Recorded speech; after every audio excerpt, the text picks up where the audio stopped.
Assalamualaikum warahmatullahi wabarakatuh.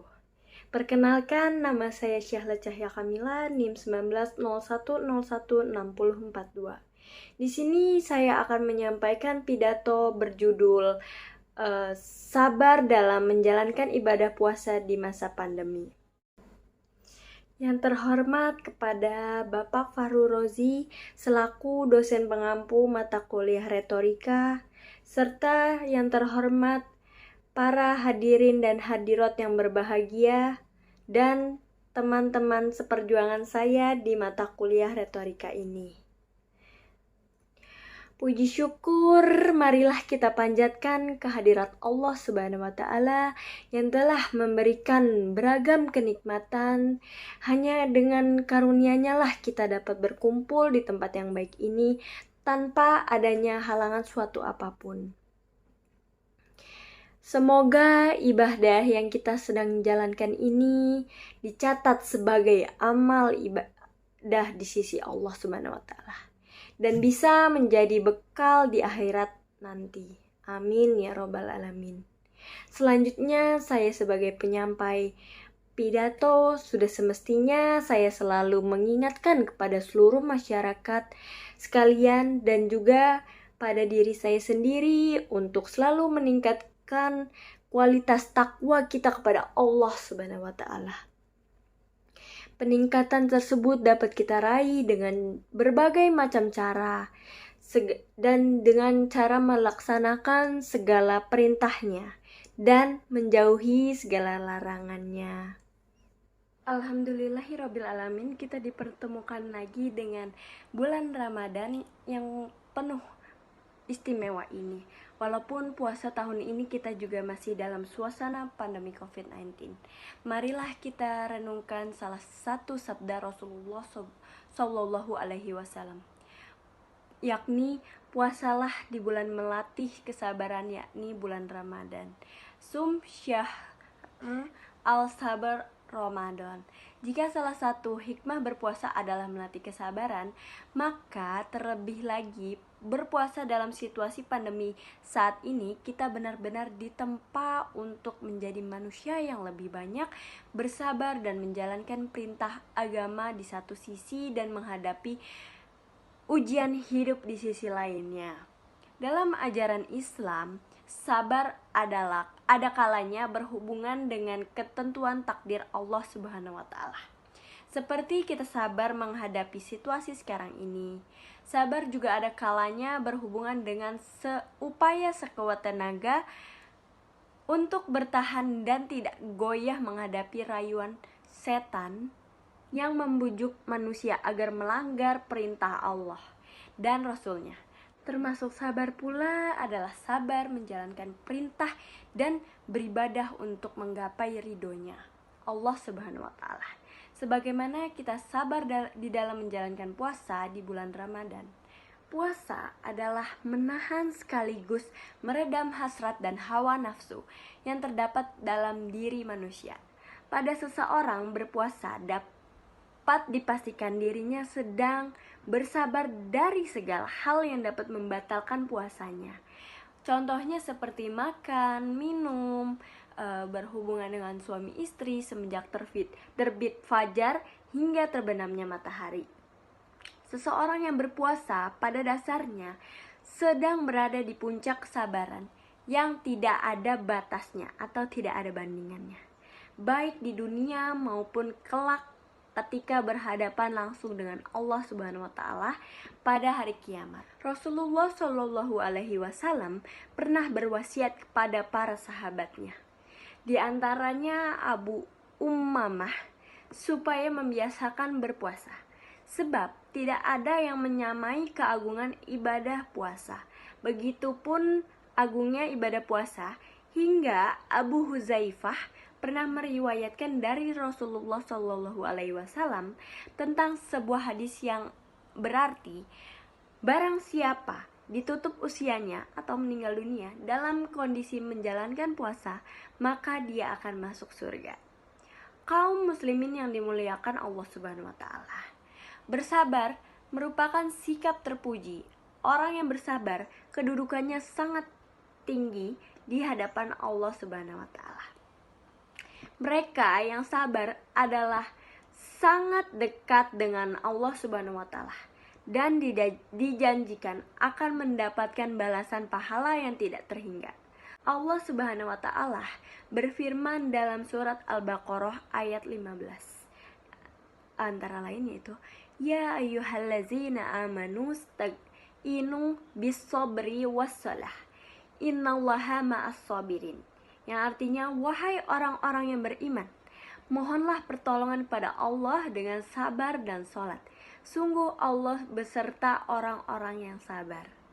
Imam Al-Tabari dalam kitab tafsirnya juga menjelaskan bahwa yang dimaksud kalimat Allah bersama orang-orang yang sabar adalah bahwa Allah akan menjadi penolong orang yang sabar. Allah juga yang akan menanggung mereka, dan Allah meridhoi apa yang dikerjakan mereka, orang yang sabar. Hal ini sebagaimana perkataan orang, hai kamu, lakukanlah sebab aku bersamamu. Maksud ungkapan aku bersamamu adalah aku akan menolong dan membantumu. Dengan demikian, apabila kita bersabar di bulan Ramadan sekarang ini, maka kita jangan pernah khawatir, sebab Allah selalu bersama kita dan Allah juga yang akan menolong orang-orang yang berpuasa. Allah Subhanahu wa Ta'ala juga berfirman di dalam Quran surat Az-Zumar ayat 10. Qul ya ibadillazina amanu taqu rabbakum allazina ahsanu fi hadza dina hasanah wa ardullahi wasi'ah innama yuwaffa sabiruna ajrahum bighairin hisab. Yang berarti, katakanlah Muhammad, wahai hamba-hambaku yang beriman, bertakwalah kepada Tuhanmu. Bagi orang-orang yang berbuat baik di dunia akan memperoleh kebaikan, dan bumi Allah itu luas. Hanya orang-orang yang bersabarlah yang disempurnakan pahalanya tanpa batas. Lafal as-sabirun dalam ayat ini menurut Imam Al-Qurtubi dalam tafsirnya adalah merujuk pada orang-orang yang berpuasa. Hal ini cukup beralasan sesuai dengan firman Allah dalam hadis qudsi yang berbunyi as-saumu li wa ana ajzibihi. Artinya, puasa adalah untuk aku dan aku juga yang akan membalasnya. Pengertiannya bahwa secara umum pembalasan selalu setimpal dengan perbuatan. Upah selalu menyesuaikan dengan pekerjaan. Akan tetapi, logika kepantasan itu tidak berlaku dalam urusan berpuasa yang memerlukan kesabaran ekstra. Tidak seperti pahala ibadah biasa, khusus pahala berpuasa tidak dapat dimatematika. Hanya Allah Subhanahu wa Ta'ala yang berhak menentukan balasan pahala untuk orang-orang yang berpuasa. Oleh sebab itu, beruntunglah kita umat Islam mau bersabar menjalankan ibadah puasa Ramadan.